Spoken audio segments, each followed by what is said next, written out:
초부터 유행하는 포켓몬빵으로 인해 대형마트와 편의점은 밤낮 할 것 없이 긴 줄이 늘어서 있습니다. 하지만 이 같은 인기를 악용해 인형 뽑기 기계 안에 이 빵을 경품으로 내걸은 불법 영업도 밤낮 없이 성행하고 있다는데 그 현장을 직접 취재했습니다. 이른바 노란봉투법이라 불리는 노동조합법이 최근 경영계와 노동계를 비롯한 정치권에서도 찬반 의견이 팽팽하게 맞서고 있습니다. 노동자들의 근로삼권을 보호해야 한다는 야당의 목소리와 사측의 경영권을 지켜야 한다는 정부와 여당의 첨예한 갈등이 계속되는 가운데 각계 목소리를 들어봤습니다.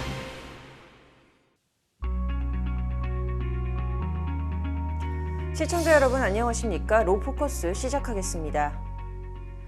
포켓몬빵 없습니다. 요즘 편의점이나 마트를 가면 이런 글귀를 흔히 볼 수 있습니다.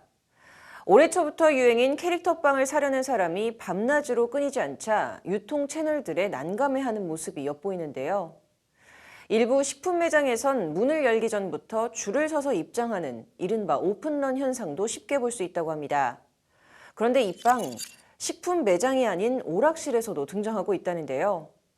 이런 식을 줄 모르는 인기를 이용해 인형 뽑기 경품으로 내걸며 구매 심리를 자극하고 있다는데 문제가 이만저만이 아니라고 합니다. 어떤 내용인지 석대성 기자가 전해드립니다. 서울의 한 대형마트, 통로에 긴 줄이 늘어서 있습니다. 늦게나마 대열에 합류하기 위해 뛰는 사람부터 간이 의자에 앉아있는 사람까지 곳곳엔 빈 카트를 든 사람도 보이는데 마트에 오자마자 줄부터 섰다는 걸 방증합니다. 이들이 기다리는 것, 포켓몬빵입니다. 유명 만화 캐릭터를 내세운 이 빵 안엔 스티커가 있는데 어린이의 수집 욕구를 자극하며 불티나게 팔리고 있습니다. 손자를 위해서. 안녕하세요. 네, 안녕하세요. 네, 들어가시죠. 포켓몬빵이 들어오는 시간은 오전과 오후 각 한 번. 한 명씩 입장하고 2개만 살 수 있습니다. 그마저도 같은 종류 빵은 구매할 수 없지만 순식간에 팔립니다. 보통 몇 시에 주나요? 지난 1998년 월 평균 500만 개 판매량을 기록했던 포켓몬빵. 올해 2월 16년 만에 돌아왔는데 재출시 40일 만에 판매량 1000만 개를 돌파했습니다. 5월까지 누적 판매량은 2200만 개, 8월 말 기준으론 8000만 개 넘게 팔렸습니다. 판매업체 SPC 삼립은 올 1분기 매출액 7200억 원을 기록하며 역대 최대 실적을 찍었습니다. 품귀 현상이 식을 줄 모르자 동심을 이용한 어른의 장난이 시작됐습니다. 수원의 한 인형 뽑기방, 매장 한켠에 포켓몬빵 껍데기가 쌓여 있습니다. 최근 지자체가 단속에 집중하는 분위기를 보이자 인형 뽑기 업체 대부분이 포켓몬빵을 뺐지만 일부 매장은 여전히 기계 안에 음식을 넣고 있습니다.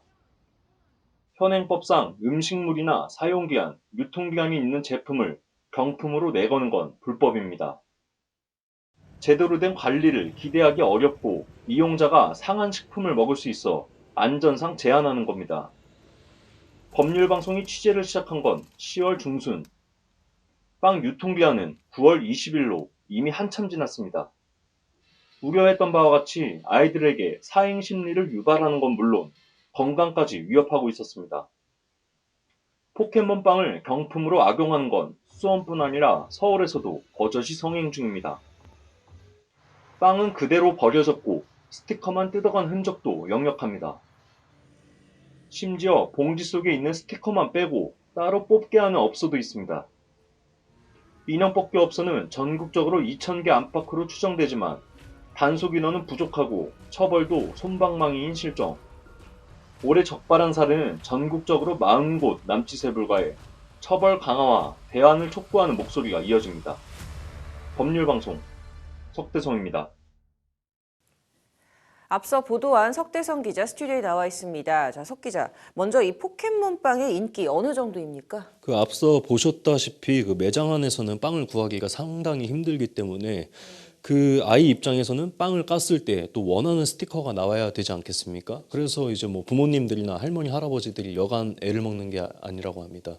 그리고 그 포켓몬빵을 일각에서는 파켓몬빵이라고 부르는데 파산을 부르는 포켓몬빵이라고 말하기도 합니다. 최근에는 한 초등학생이 포켓몬 피자 6만 원어치를 사서 스티커만 빼고 음식물은 나머지는 다 버려서 논란이 일기도 했습니다. 이게 참 인기는 인기인 것 같은데, 자, 이 포켓몬빵처럼 어린이들 동심을 이용해서 이 인형 뽑기 기계 안에다가도 식품을 넣는 경우가 있다는데 이거는 불법인 거죠? 그렇습니다. 불법입니다.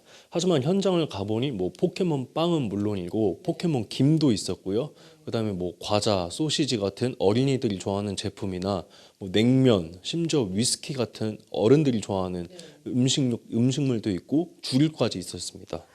자, 이렇게 또 말고 고가의 제품으로 또 현혹을 하는 것도 있다고요? 식품도 이제 식품이지만 일단 기계 안에 제품 가격이 10,000원을 넘기면 불법입니다.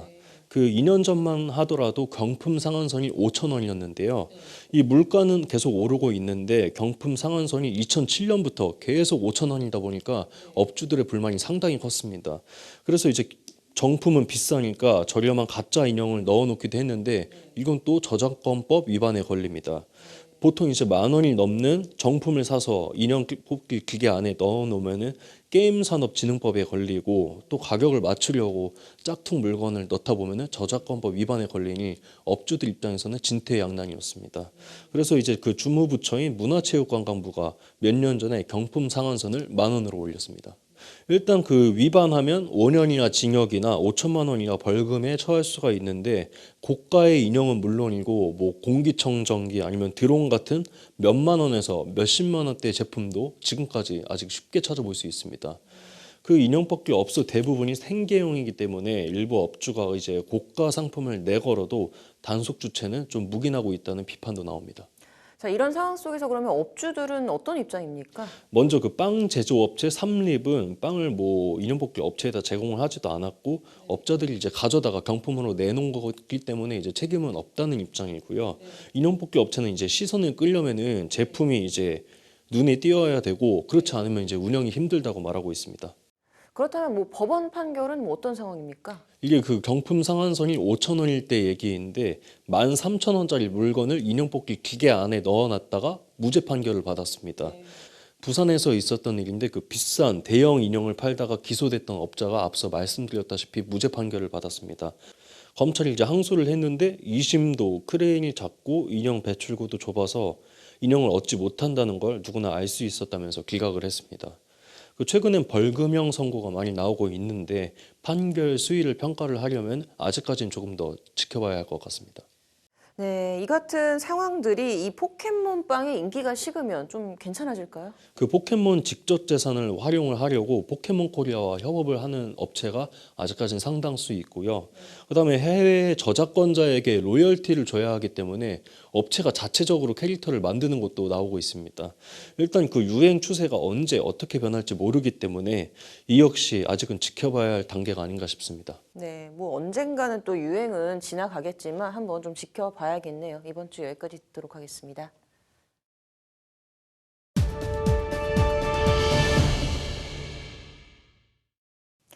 일명 노란봉투법이라 불리는 노동조합법이 요즘 정치권에서 뜨거운 이슈입니다.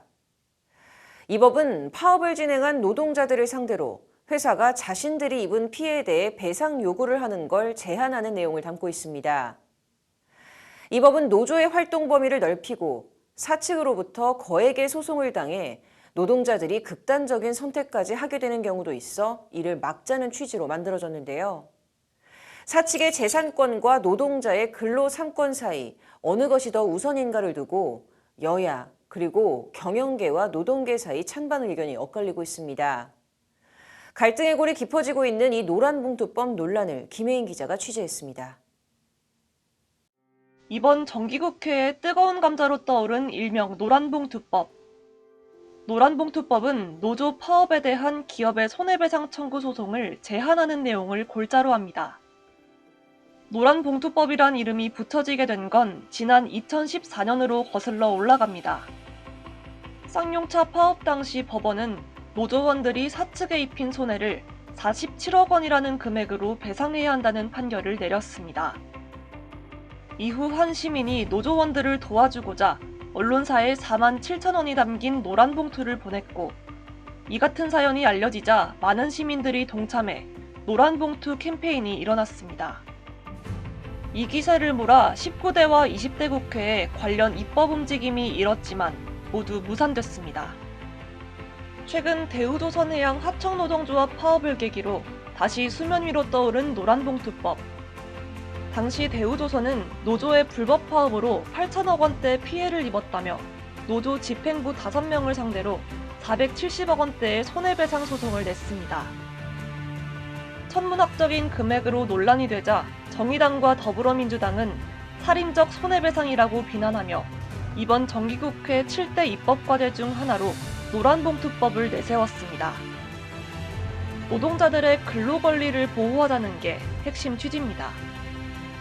이들은 노동조합법 개정안을 발의해 입법 추진에 나섰고, 노란봉투법은 최대 쟁점 법안으로 떠올랐습니다. 현재 국회에 발의된 노란봉투법은 총 8건. 현행 노동조합법 제3조는 사용자는 이 법에 의한 단체교섭 또는 쟁의행위로 인해 손해를 입은 경우 노동조합 또는 근로자에 대해 그 배상을 청구할 수 없다고 규정하고 있습니다. 이은주 정의당 의원이 지난달 14일 대표 발의한 개정안은 폭력이나 파괴로 인한 직접 손해를 제외한 단체교섭, 쟁의행위로 인한 손해에 대해 노동조합 또는 근로자에게 손해배상을 청구할 수 없도록 한다는 내용을 담았습니다. 지난 8월 31일 강민정 더불어민주당 의원은 쟁의행위가 노조의 의사결정에 따른 경우 폭력 파괴 행위로 사용자의 손해를 입혔더라도 근로자 개인에겐 손해배상을 할 수 없도록 한다는 개정안을 대표 발의했습니다. 하지만 정부와 여당은 노란봉투법은 기업들의 경영활동을 위축시키는 데다 노동자들의 불법 파업을 더 부추길 수 있다는 이유로 반대하고 있습니다. 불법 파업 시 회사에 엄청난 경제 손실이 발생하므로 헌법상 사유재산을 보호하기 위해 손해배상 소송이 필요하다는 게 이들의 주장입니다. 정부는 지난 7월 5개 관계부처 명의의 공동 담화문을 통해 노조들의 파업 행위는 명백한 불법임을 지적했습니다. 철진한 폭력, 불법적 투쟁 방식은 이제 일반 국민은 물론 대다수 동료 근로자들의 지지를 얻지 못합니다. 정부는 그간 일관되게 밝힌 바와 같이 노사 자유를 통한 활동 해결을 우선하되 불법 행위에 대해서는 법과 원칙에 따라 엄정하게 대응할 것입니다. 노란봉투법을 사이에 둔 정치권 내 공방은 지난 5일 고용노동부 국정감사에서도 이어졌습니다. 여당 국민의힘은 반대 목소리를 냈고, 올해 이제 불법 파업은 대우조선 또 하이트진로에서 이제 발생했습니다. 불법 파업 시 근로 손실로 인한 경제적인 손실, 불법 행위에 따른 손배소 제기 등이 계속해서 발생하고 있고요. 또 부차적으로 소송 비용과 노사 간 재산권 침해 갈등 등 막대한 사회적인 비용이 투입되고 있는. 윤석열 정부에서는 반드시 아웃사이더를 위하는 정책을 해야 된다. 지금 노조법에 관련돼서도 이게 인사이더 정책입니다. 임금 노동자 2천만 중에서 노조에 가입되어 있는 사람은 많아야 한 220에서 230만 될 겁니다. 이들을 위한 정책이 바로 노조법, 일명 노란봉투법이라는 것입니다. 이에 맞서 야당인 더불어민주당은 찬성 의견을 펼쳤습니다. 천문학적인 액수라고 하는 점에서 과연 노동조합이나 노동자가 감당할 수 있는 것인가? 손배소 남용을 방지해서 노동자의 생명을 보호하자, 이런 취지라고 봅니다. 실제 대우조선의 경우에 하청 노동자라는 이유로 해서 원청한테 교섭조차 요구할 수가 없었던 거 아닙니까? 이런 가운데 지난 18일 국회에선 노란봉투법 입법을 촉구하는 기자회견이 열렸습니다. 이대로는 기업의 불법에 저항한 노동자들만 처벌받고 손해배상과 가압류로 일상이 저당 잡히는 현실을 벗어나기 어렵다는 게 노동계 호소입니다. 실제 노동자들이 손배로 인해 극단적 선택을 하는 일들이 수없이 일어났고 지금도 여전히 그럴 가능성을 배제할 수 없습니다. 파업의 원인들을 살펴보면 사실상 노사 대화가 이루어지지 않을 때, 그러니까 교섭이 거부될 때 보통 쟁의행위를 하게 됩니다. 대화가 이루어지지 않은 책임은 노사 양측에 있는 것인데 손해배상 가압류는 대화가 이루어지지 않은 책임마저 노동자에게 다 묻고 있는. 다음 날인 19일엔 노란봉투법의 문제점을 짚는 토론회가 연이어 열렸습니다. 법조계는 사용자의 평등권과 재산권뿐만 아니라 경영권, 재판 청구권을 침해한다며 회의적인 의견을 내놨습니다. 기존 헌법재판소 결정 내에 비추어 볼 때 쟁의행위로서 정당성이 인정되지 않는 단순 파업에 대해 민사상으로 책임을 추궁할 수 있는 것은 당연하다라고 판단하고 있는 점에서 헌법재판소가 평등권, 재산권, 경영권, 재판 청구권 침해 등을 이유로 위헌 결정을 할 가능성이 높다고. 법원에서 책임 비중에 따라서 결정하는 이 방향들은 유지가 돼야 될 것 같고요. 양측이 첨예한 대립각을 세우고 있는 가운데 노란봉투법이 이번 정기국회를 통과할지 귀추가 주목되고 있습니다. 법률방송 김혜인입니다.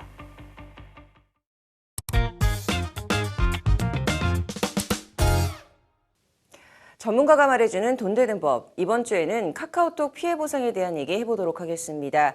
오늘 스튜디오에는 함께해 주실 차상진 변호사님 그리고 김철현 세무사님 나와 계십니다. 어서 오십시오. 어서 오세요. 네, 안녕하세요. 자, 이번 주 최근 가장 큰 이슈는 지난 15일 발생했던 SK C&C 서버센터 화재인 것 같습니다. 자, 이번 화재로 인해서 카카오톡이 정상 작동되지 않은 것뿐만이 아니라 카카오 계열사 각종 서비스 그리고 네이버의 일부 서비스까지 중단되는 사태가 발생하면서 많은 소상공인분들이 피해를 호소하고 있는 상황입니다.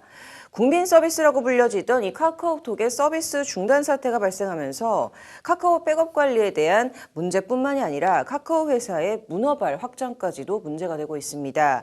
자, 그래서 오늘 카카오톡 서비스 중단으로 인한 피해 보상에 대한 내용 그리고 기업의 사회적 책임까지 다뤄보도록 하겠습니다. 자, 먼저 첫 번째 질문 드려볼게요. 자, 세무사님, 이제 15일 날 이 화재 사건이 SK C&C 서버센터에 발생을 했습니다. 현재까지 정리된 내용 좀 알려주세요.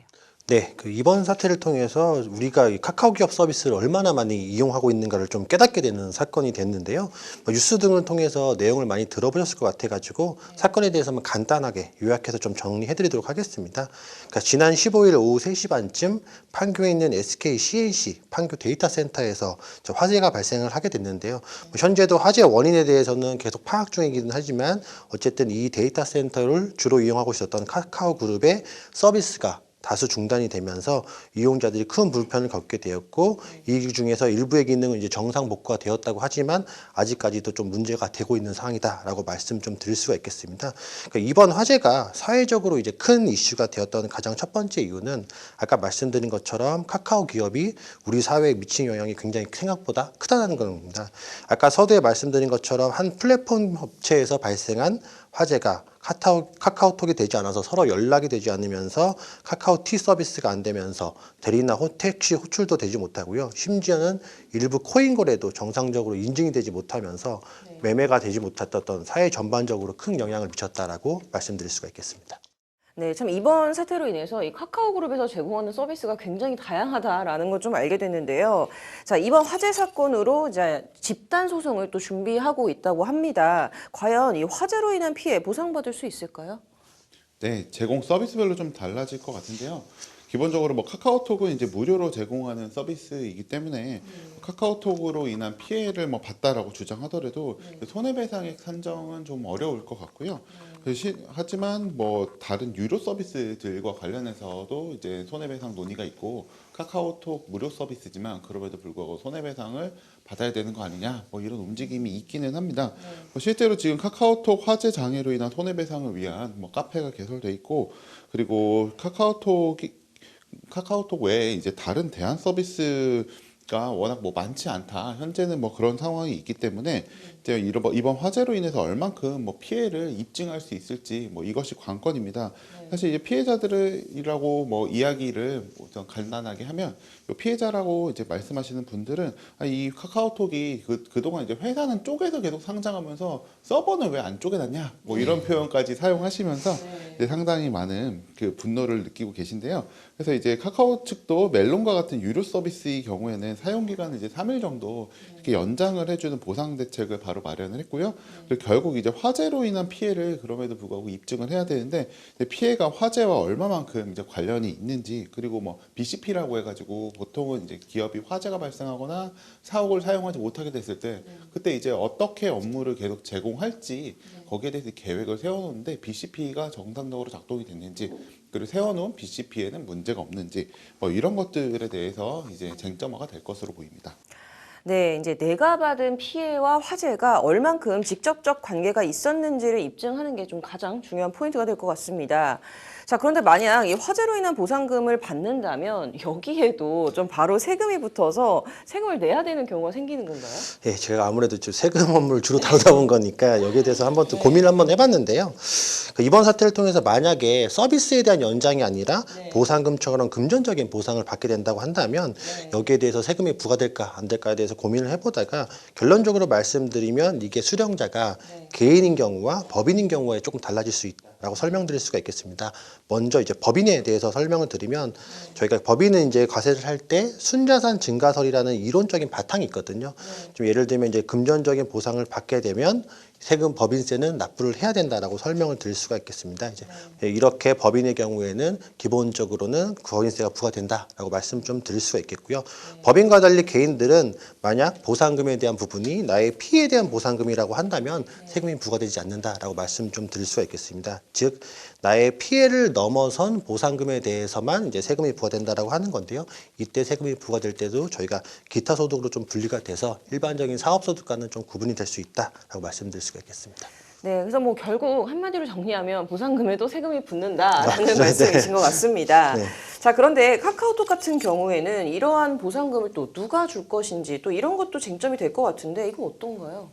네, 뭐 지금 SK 그 CNC와 이제 카카오 사이에서도 서로 이제 분명한 입장 차이가 있습니다. SK CNC는 이번 서버 사태에 대해서 이제 전력 공급 차단을 이제 소방 당국이 온 후 카카오가 이제 양해를 구해서 진행하였다는 뭐 그런 입장인 반면에 카카오는 소방 당국이 오기 전부터 전력이 먼저 차단이 돼 있었다. 뭐 이러한 서로 입장 차이를 보이고 있습니다. 결국에는 이제 화재의 진압 등을 위해서 전력 차단 등을 하게 되면서 데이터가 이제 복구되지 않게 된 것인데요. 그래서 이제 결국 화재보다 이제 전력 차단에 대해서 이제 손실과 이번 사태의 근본적인 원인이 무엇인지 쟁점이 있습니다. 그래서 이제 손해배상에 대한 의견도 양측이 전혀 다른데요. 카카오 측은 서비스를 이제 정상화시킨 후에 그리고 바로 이제 손해배상에 관한 논의를 SK CNC와 이제 하겠다는 입장인 반면 SK CNC 같은 경우에는 카카오 측에서 요청이 들어와서 이제 검토를 하고 있다. 뭐 이런 식으로 이제 서로 입장에 좀 차이가 있습니다. 피해 보상 중에서 이제 또 하나의 이슈가 바로 카카오 서비스가 작동하지 않게 되면서 이제 업비트, 가상자산 거래소 업비트를 사용하는 사람들의 문제입니다. 카카오 인증을 통해서만 이제 매매 거래를 할 수 있도록 해놨었는데 이것이 이제 정상 작동되지 않아서 이제 그 코인을 제때 이제 매각하거나 매수하지 못해서 이제 손해가 나지 않았나라는 이제 주장이 있는데요. 여기에 대해서 이제 업비트에서는 또 보상안을 발표했는데 뭐 아래 두 가지가 이제 확인이 되어야지 보상을 해줄 수 있다. 그런 내용입니다. 하나는 이제 업비트에 로그인했던 뭐 그런 기록이 남아 있어야 되고, 두 번째는 이제 카카오톡이 오류가 있다 할지라도 업비트에 이제 로그인을 시도했던 기록은 그대로 남아 있다고 하니 이러한 로그인 시도가 반드시 있어야 된다. 두 번째는 이제 실제로 매수 및 매도 계약 체결 시도가 있었어야 된다라고 합니다. 근데 이제 이게 또 애매한 게 만약 이제 15일 화재로 이제 접속을 하지 못했다가 그게 해결된 후 실제 이제 매수 계약을 체결해야 하지만 원래 하고 싶었는데 하지 못했다고 판단해서 이제 보상을 해줄 수 있다는 의견입니다. 이러한 의견은 이제 전자금융거래법에 있는 그 전형적인 이제 손해배상의 논리인데요. 사실은 이제 금융사들과의 그 투자자들과의 분쟁에서도 사실 거의 정상적으로 이제 투자자 배상을 위해서 작동하지 못하는 경우가 많습니다. 왜냐하면 소송을 하려면 이제 로그인 시도를 했어야 되는 게 증명이 돼야 되는데 그 자료는 보통 이용자들은 보통 가지고 있지 않고 결국에는 이제 피고가 되는 이제 업비트라든지 뭐 카카오 등한테 이제 달라고 해야 되는데 달라고 하게 되면 이제 거기서 자료를 줍니다. 근데 이제 문제는 이제 데이터베이스가 되게 다층적으로 돼 있는데 우리는 그 자료를 알 수가 없는 상황에서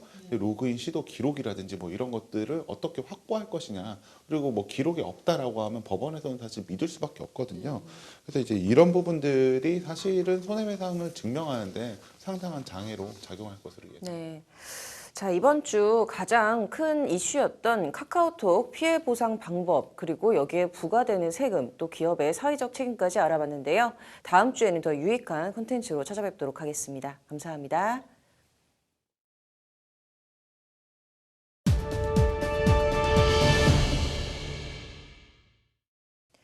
법률방송 로포커스, 노란봉투법을 둘러싼 정치권 내 갈등 전해드렸습니다. 거대 야당 더불어민주당이 정의당과 함께 강행 처리하려는 노란봉투법. 이 법이 통과가 된다면 노조원들의 파업 중 발생한 폭력이나 파괴로 인한 직접적 손해에만 배상을 청구할 수 있게 됩니다. 그렇기 때문에 최근 51일간 파업권 홍성으로 막대한 피해를 본 대우조선해양이 노조 집행부에 손해배상을 청구한 것 같은 일은 이제 불가능해지게 되는 겁니다. 하지만 경영계와 정부, 그리고 여당 국민의힘은 지금도 노조 쪽으로 심하게 기운 노사관계의 균형을 회복 불가능할 정도로 무너뜨려 한국에서 기업하려는 의지를 더 꺾을 것이라며 이 노란봉투법을 강력히 반대하고 있는데요. 노동자들의 근로권리를 보장하는 것 당연히 필수입니다. 하지만 그 이면에 무법천지라는 말이 나올 정도로 거대 노조 혹은 귀족 노조들의 무분별한 쟁의가 한정없이 용납돼서도 안 될 것입니다. 로포커스 여기서 마치도록 하겠습니다. 시청해주셔서 고맙습니다.